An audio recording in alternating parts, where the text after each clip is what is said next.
there is a symbolic death where your friends and family celebrate you and your body is put into the ground.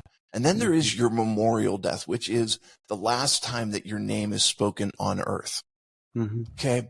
And as you build into other people, as you invest in other people, as you are helping them, there's a part of you that lives on within them, and your impact lasts far beyond your lifetime. It's something that's going to have an impact on the world into the future. Even after you are gone, the influence that you have will be there.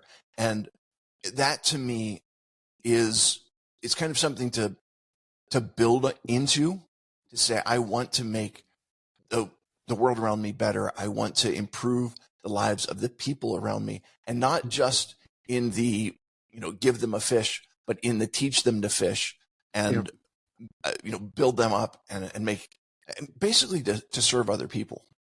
Hello, everyone. Welcome to the Infinite Abilities Podcast. I am your host, Nick Yerhart, and we are here to encourage each other to find our own unique abilities. Let's go. All right, everyone. So today's guest is Rob, and man, this guy is incredible. He's already helped me a lot. We had a good long conversation, and he's just out here trying to help others just like I am, which is absolutely incredible. So, Rob, can you tell us a little bit about yourself? Yeah, I mean, hey, listen, thanks for having me on the podcast. I am honored to be here. So I am 51, I'll be 52 this year. I acquired a disability when I was 21 years old. So I've been doing this disability thing for over 30 years. And I have quadriplegia. So what that means is I have limited use of my arms and hands and am paralyzed basically from the chest down. I live in Pittsburgh, got a beautiful wife, got 3 wonderful kids, and just trying to do my thing, man. Yeah, that's incredible. And, as you know, that's what I do. We just keep going, keep doing our thing. And, what we do, really helps others, which is really awesome. And you're just phenomenal. When we're on a call, I'm all about mindset, and there was a few things that you helped me shift in my own mindset. So I'm truly grateful for the conversation we had. So I can't wait to roll into this. Yeah. So it is one of the things I think is so important for people to understand is that everybody has issues. Everybody's got problems. Everybody's got limitations. Yeah. And I think it was the great basketball coach, John Wooden, who said, no one ever achieved greatness by focusing on what they can't do. And so when we're going through life, it is figuring out what is it that you're good at? What are your capabilities? And how do you use that to make a positive impact on the world around you? And that's not a message about disability. That's a message about humanity from my perspective. Yep, I agree 100%. It's all about what you can do, not what you can't do. I love it. And when you focus more on what you can do and, focus less on the things that you can't, like, doors just kind of open up. Like, you see things differently, and it's easier to push yourself to do more because you're like, hey, I did this. Let's see what else I can do. That's kind of what I experience all the time. Yeah, it's learning your limitations. It's learning the extent of your capabilities. And what I mean by learning your limitations, again, it's not focusing on what you can't do. It is finding out what are the extents of what you can do. What's the edge of the envelope? And the only way to test the full extent of your capabilities is to push towards the brink of failure. It's, and you'll find out there are times when you do things and be like, hey, that didn't work like I hoped, or no, that wasn't something I can do. And so you got to adapt. But to me, as I go through life, everything I experience is a learning opportunity. Yes. And rather than it being something that says, okay, that this didn't work, let's quit. Say, okay, this didn't work. Why didn't it work? Is there a way to approach it differently so that maybe next time it will work? It's all about learning from the experiences that you go through and growing with that. And that's, I mean, when you talk about mindset, the classic understanding is there is the set mindset and there is the growth mindset. And the set says, like, I'm good, I am where I want to be, and I don't need to adapt, I don't need to grow, I'm good with what I have. And that growth mindset is what I think you and I are working towards, to say, listen, how do we improve? How do we move forward? How do we go? Isn't it the Olympics where the slogan is faster, higher, farther? And that's really what we're looking at. Exactly. Yeah. And it's a constant growth. Like, that's how I look at it. Like, some people, they look at personal development as like, okay, I want to get here. I'm down here. I want to get up here. It's not really like that. It's more of like, let's see where I can go throughout my whole life and just improve every day. That's one thing I focus on, is I want to improve myself every day. So I'm constantly learning and constantly focused on the way that I think, the way that I talk, the way that I interact with others. Everything can improve. Yep. And I completely agree with you. And I also believe that in doing that, we encourage growth in the people around us, because as we grow, as we increase our knowledge, as we increase our understanding of how things work, it gives us an opportunity to be of service to other people. And ultimately, to me, life is about improving the world around me and making the world a better place. I had a friend of mine who kind of blew my mind with this. He talked about the different kinds of death. And I'm not trying to be morbid here, but bear with me, okay? So there is like the physical death, and that's when you breathe your last. There is the memorial death, and that's where your body is put into the ground. Sorry, let me back up on that. There is the physical death, which is when you breathe your last. There is the so now I got myself all confused on what I was going to say. Let me work through this one more time. Okay. And you're going to have to edit this, so hopefully. There is physical death where you breathe your last. There is a symbolic death where your friends and family celebrate you and your body is put into the ground. And then there is your memorial death, which is the last time that your name is spoken on earth. Okay. And as you build into other people, as you invest in other people, as you are helping them, there's a part of you that lives on within them, and your impact lasts far beyond your lifetime. It's something that's going to have an impact on the world into the future. Even after you are gone, the influence that you have will be there. And that, to me, it's kind of something to build into, to say, I want to make the world around me better. I want to improve the lives of the people around me, and not just in the, give them a fish, but in the teach them to fish and, build them up and make, basically to serve other people. Exactly. It is so important. And it's that lasting impact. You're talking about, death. It's like, when I'm gone, I still want to be here. I still want, people who I've impacted to remember me, remember what I did, just make that lasting impact. And I think that's super powerful. Yeah. So.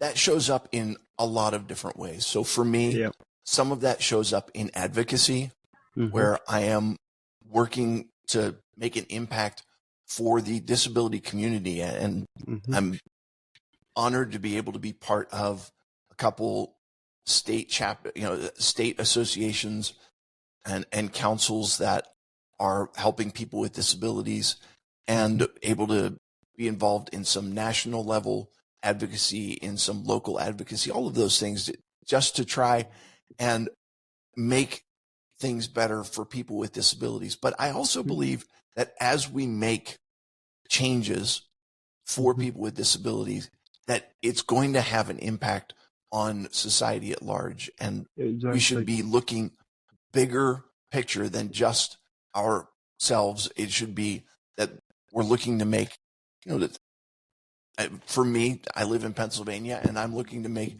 Pennsylvania a better place for everyone to live, not just people with disabilities. Exactly. I love that. And I know that you speak on stages.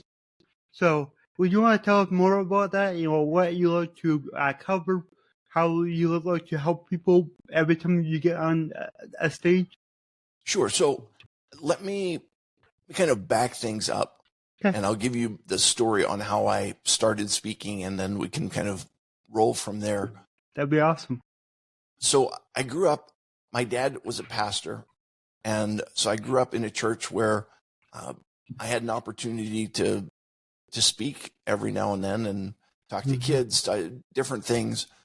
After my injury, when I was 21, I had some folks come and say, like, hey, can you come speak to my youth organization? Can you come speak at my kids' school? Can you speak to my company? Just those kind of different opportunities were showing up.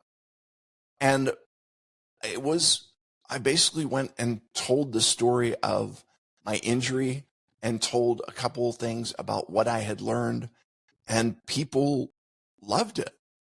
And I really struggled with it because it was like, I don't find it to be very special. And I feel like I go everywhere and I say the same thing, and I feel like everybody's heard it. And yet every time I go, I'm getting people come up to me and say that it made an impact. So at some point I just, I went on and I got a regular job. I was doing training for medical students about disability awareness. I was doing some advocacy work. And in the meantime, I still had those opportunities to speak and to make an impact that way. So it was about 6 years ago, I had an opportunity to go out on my own and become a full-time speaker. And there are a couple topics that are near and dear to me. Number one, having experienced the ups and downs, the good, bad, and ugly of the medical world, I speak about quality healthcare from a patient's perspective. And that has actually inspired me. I have a podcast called Perspectives on Healthcare, where I interview medical professionals and patients about their thoughts on quality healthcare. What is it? What it is? What are some examples? And how can it be improved? So that's kind of the main topic that I talk about is quality healthcare. I also do some messages about resilience, about how to handle the difficult experiences that we have in our life. And you and I talked about this, and to me, it's important to make it an understanding. My presentation is not one where it's like, hey, I sit in a wheelchair and I can't use half of my body, and look at the things that I've accomplished. What are you doing with yourself? It is listen, we all have limitations. We all have issues. Yeah. How do we find our capabilities and maximize those to have, to be who we can be, to make the impact that we were built for? And it's that approach rather than kind of I'm the example and you should feel bad about yourself. So it's exactly. But I do. So those are two of them. In October, I am passionate about disability and employment.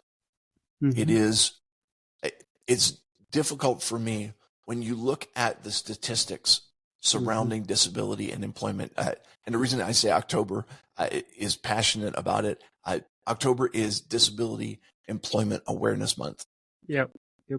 The employment rate in the United States is about 55 to 60%, meaning that 55 or 60% of all of the people in the United States are employed in some fashion or another. Now, that includes people that are retired, that includes kids that are in school. So it's telling you that a lot of people in the United States are working. Yeah. The statistic for people with disabilities is 18 to 19% are employed. And so to me, it's how do we help people with disabilities get into the employment world to find jobs? And some of that is on employers. Some of that is on government programs. Some of that is on the expectations and baggage that people with disabilities have been laden with because they've been told you can't and you can't and you can't. So I'm passionate about, like, how do we help people with disabilities to become employed and become more financially independent. And so I think you and I are on the same page with this, because I look at employment and then I look at the next step, which is entrepreneurship.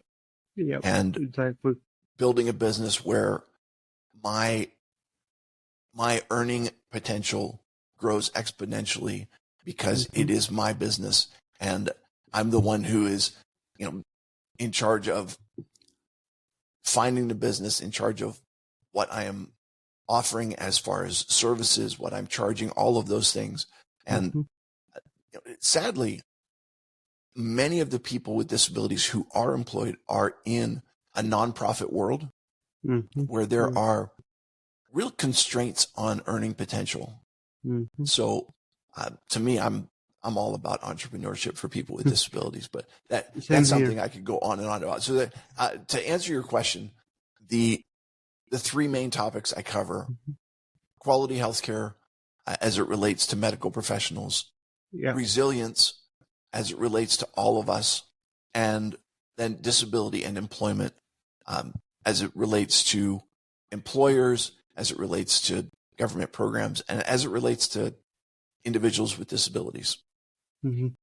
Yeah, that's so awesome. And I want to back up a little bit because, you talked about, the next step being entrepreneurship for people with disabilities. And, that's a lot of what this podcast is about. It's about encouraging others, figure out, can you do something to help others? And then turn that into a business, because that's what entrepreneurship is. It's figuring out what you can do to help others, and then, basically getting paid to do it. But just, that's as easy as I can make it seem. That's it, Yep. So let me kind of riff on that for a little bit. Okay. Because I have the experience. My disability is a stable disability, meaning that it's going to be the same tomorrow and the day after and the day after. And there are times when that is just, it's overwhelming. It's like, this sucks. It's hard. And it's not going to be any easier tomorrow. And I'm going to be dealing with the same issues over and over and over again. And I crash, right? And it's like, I hate this. This is not good. But when that happens, it doesn't take too long for me to understand that the way out of that funk, the way out of that feeling and experience, is to look for an opportunity to serve other people.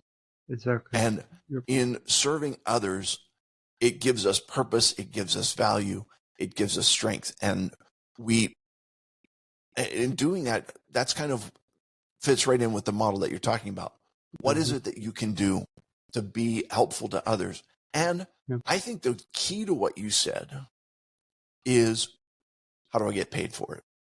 Because there are a lot of people with disabilities who are encouraged to do volunteer work.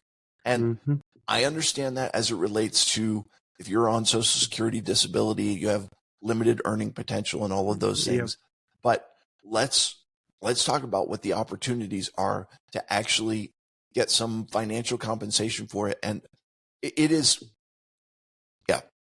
like, you and I could probably talk about this for a long time, but it is one of the ways in which people with disabilities have a unique skill set and a unique vantage point and understanding, and listen, how many times have you seen the advertisement on TV about the woman and her son has autism and he has some allergies to the different cleaning products that were out there. And so she started making soap, and now she and her son have a soap making business that is ideal for people who have allergies to some of the things that are in regular soap,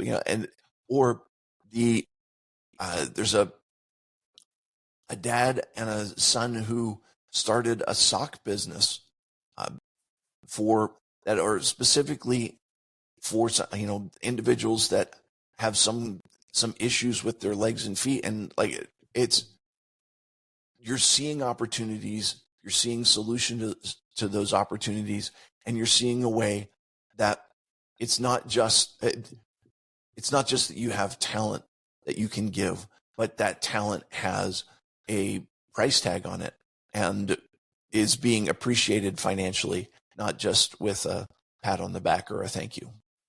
Yeah, exactly. And, a lot of, entrepreneurs, like myself, I dealt with a problem, I found a solution, and now I'm helping people fix that solution for themselves. That's, So it's like, when, some of us, if we start thinking, okay, I want to start my own business, you can get overwhelmed going, okay, what am I going to do? Just think about something that you solve for yourself, and then can you solve that problem for somebody else?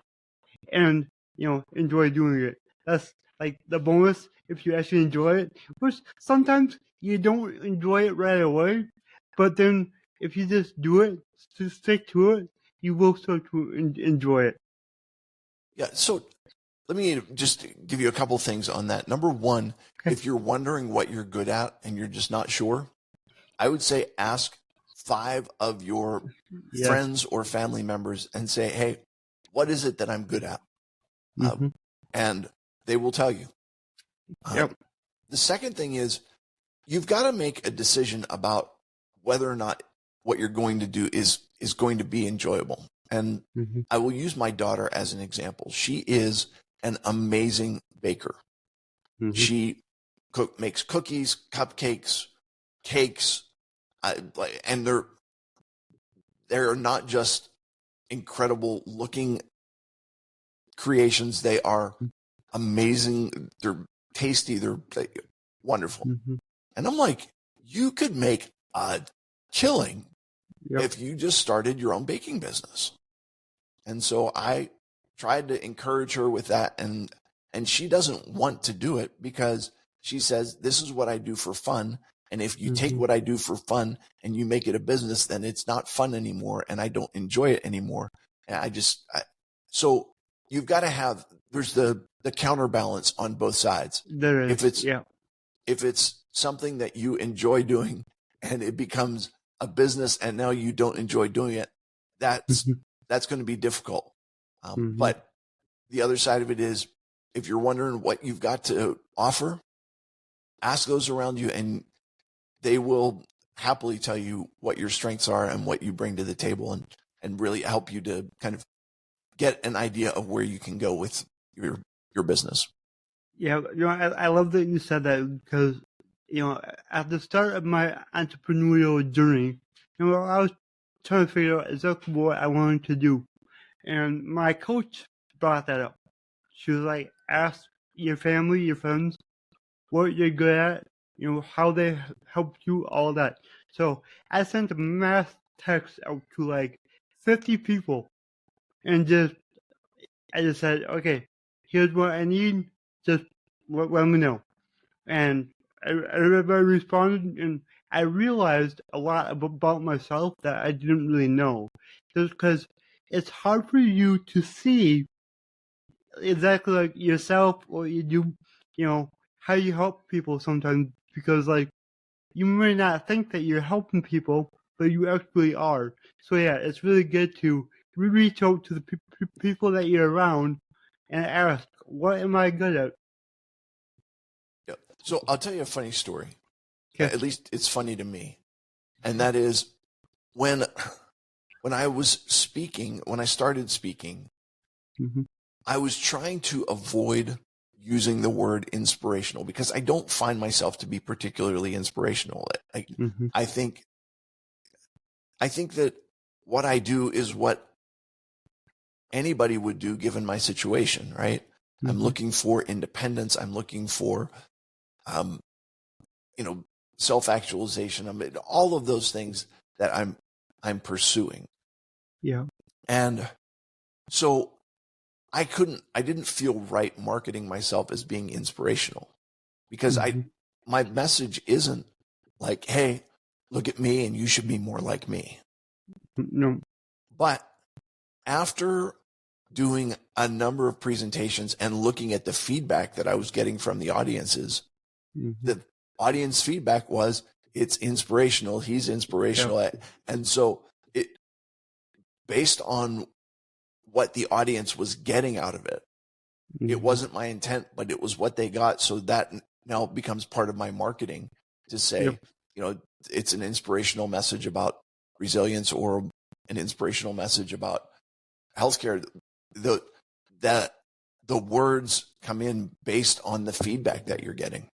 It does, and I experienced the same thing. I started out, I I'm not an influencer. I'm not inspirational. This is me just talking about what I've gone through, what's helped me, how I overcome things. And yeah, I got the same feedback. You're so inspirational. And it's like I hear it daily, and it's like, okay, well, I guess I am. So we're just gonna embrace it and just continue to help people, with that. Yeah. Okay. Again, I laugh when people tell me about the things that I've overcome, right? And I'm like, I really haven't overcome anything. And here's what I mean. Like, I still am in a wheelchair. I still can't walk. Mm-hmm. I still have limited use of my arms and hands. I have not overcome my disability in the slightest. It is still exactly what it is. Yeah. All I've figured out is, how do I engage the world in a positive way? How do I engage the world in a way that makes a difference in the lives of those around me? And I wouldn't, as far as classifying that as overcoming, I'm not sure if that's how I would view the word, but I hear it the same way that you do. Yeah, and like for me, like you said, it's not overcoming. I didn't overcome anything, but I made it work. I look at it more like that. Like I make it work. That's it. I didn't overcome my disability. Like you said, it's still the same. Hasn't changed, but I'm making it work. I'm making it work for my life. I'm figuring out what works for me, what I can do. Yeah, and that's, I think the key to what you said is, we make it work. Yep. And that, to me, again, to loop back to that message, is a universal message for people, anyone who is human. Say, okay, I'm not good at math, or I make fun of my sister because I have a physical impairment. She has a geographic impairment. She could get lost on her way from her bedroom to the bathroom in the middle of the night. And so, like, everybody's got issues. Everybody's got limitations. Yeah. But figure out what is it that you're good at, and how do you use that tool to be a positive impact. Yeah. How to use that tool to help other people. That's exactly it. Yeah. And it doesn't matter, you know, where you're coming from. You've got unique experiences. It doesn't matter what the limitations are. And I will also say, it doesn't matter what other people's limitations or expectations are of you. And let me give you a story that I think illustrates this. One of my very first paid speaking engagements, I had done the contract with my full name, Robert Oliver. And the meeting planner took that, and when they made my name tag was Bob Oliver. And I'm like, I don't know what to do, because I want to work with this meeting planner again. I don't want to tell them like, hey, my name is wrong. And then to make matters worse, as I was, standing there by the welcome desk, she said, here, let me pin it on for you. And she puts it on my shirt. So now I've got this name tag that says my name's Bob, and it's stuck to me. And like, what am I going to do? So as I leave that area, someone sees the name tag and sees that it has the speaker thing at the very bottom of it, and is like, oh, this is our speaker.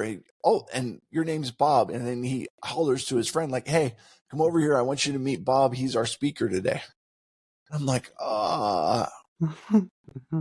And eventually what I decided to do was I went, there was like a coat closet off to the side, and I went in there, and it took me probably 10 minutes or so to finally get that name tag off. And I talked to the person who was going to do my introduction, and we fixed it so that my name was Rob in the introduction, and that we made a joke about my name being Bob, which backwards is Bob, as opposed to Rob, which backwards is bore. And I hope that I'm not boring, but just kind of little make light of it. But what I learned that day is sometimes people stick labels on us. They're not labels that we came up with. They are things that they believe, but they stick them to us. And as long as we allow those labels to stick, other people are going to think that they're true, right? So the guy who sees my name being Bob, he thinks that's what it is because that's what the label says. What we need to do is we need to decide which labels we accept, which labels we do not accept. And the only person that can remove those labels is you. And you've got to make a decision to do that. Sometimes it's not easy. Sometimes it takes a lot of effort, but you're in charge of what labels stick and what labels come off. And those labels are going to be how people view you and how people define you. So it's imperative to make sure that you're taking off the ones that you don't agree with. I agree 100%. I absolutely love that. That's something that I talk about a lot is we get a label, and sometimes it sticks, and just one label can change your whole life. So make sure that you take control, and make sure which ones stick and which ones don't. I love that. Absolutely. So, do you have any last words of wisdom that you would like to share? So I want to just kind of sum up what we've talked about this way. We've talked about the fact that you don't achieve greatness by looking at your limitations. We've talked about the fact that you utilize the strengths and abilities that you have to serve the people around you and to really see how far and you can go with them. And let me just throw out a couple things that, to me, I think are accomplishments and things to be proud of. So for me, as a speaker, I have twice won the Best of Award as the top-rated motivational speaker in the city of Pittsburgh. I have 3 books that I have written, and 2 of them are autobiographical. One of them is a children's anti-bullying book, and one of the autobiographical books has been translated into Spanish. All 4 of those books have achieved bestseller status, which is pretty cool. And then I mentioned my Perspectives on Healthcare podcast. And with that, I set a Guinness World Record by interviewing 137 patients over the course of 37 hours, 44 minutes, and 17 seconds, a record which has recently been broken, but they can't take away the fact that I set it in the first place. Yep. But I tell you all that to say that I'm not just trying to spout off and give you a bunch of platitudes that say, figure out what you can do and do them well. Figure out what you can do, and don't just do it well, but excel. Yeah. Do it to the fullest extent of your ability, and you can accomplish amazing things. And I believe that, and I feel like it's something that we all need to be reminded of, and it's a belief that we all need to take to heart about ourselves. I agree so much. Yeah, like, we just figure out what you can do.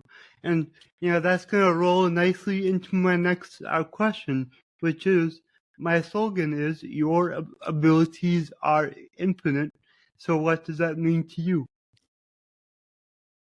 What I love about it is, let me give you, first of all, the counterpoint. Okay. And the counterpoint is, your limitations are finite. Okay. You can make the list of your limitations, and it is a finite list.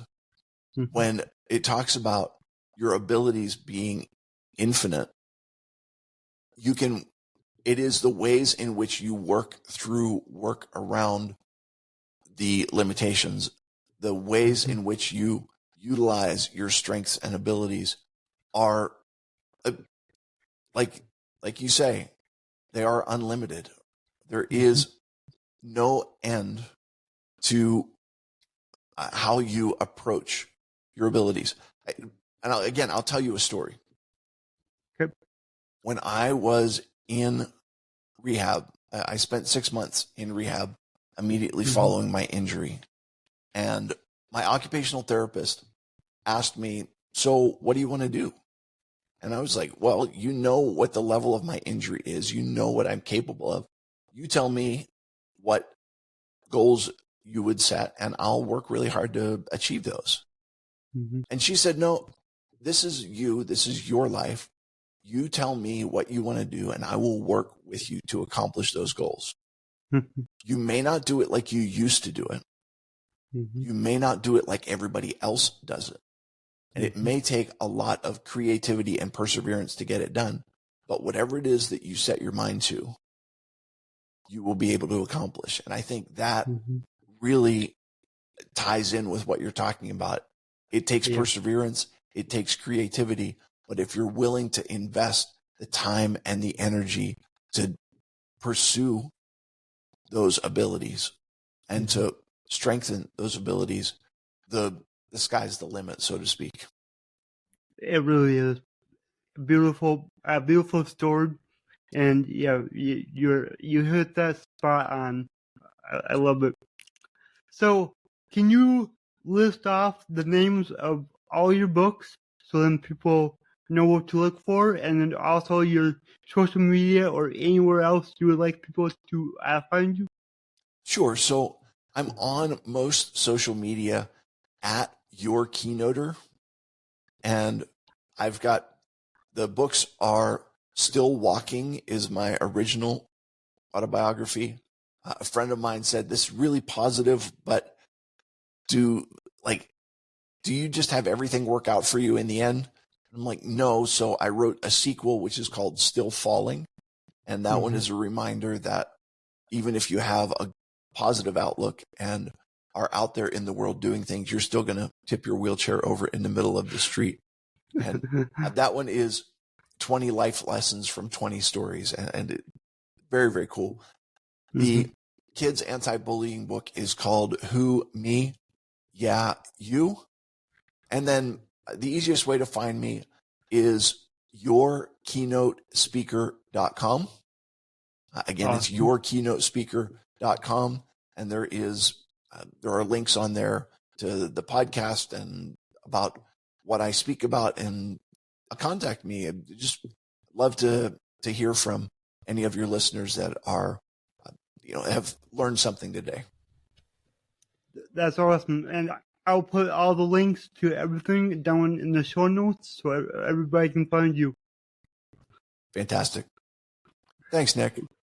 Yeah, Rob, this was incredible. Thank you so much for coming on. I'm so glad that we connected and started this friendship. It's going to be really cool. So thank you. Yep. I feel like this is the beginning of something good, and I really appreciate you having me on, and I'm just honored to be part of this. If you enjoyed this show, please go ahead and share it on your Instagram story and tag me in the Nick Yerhart.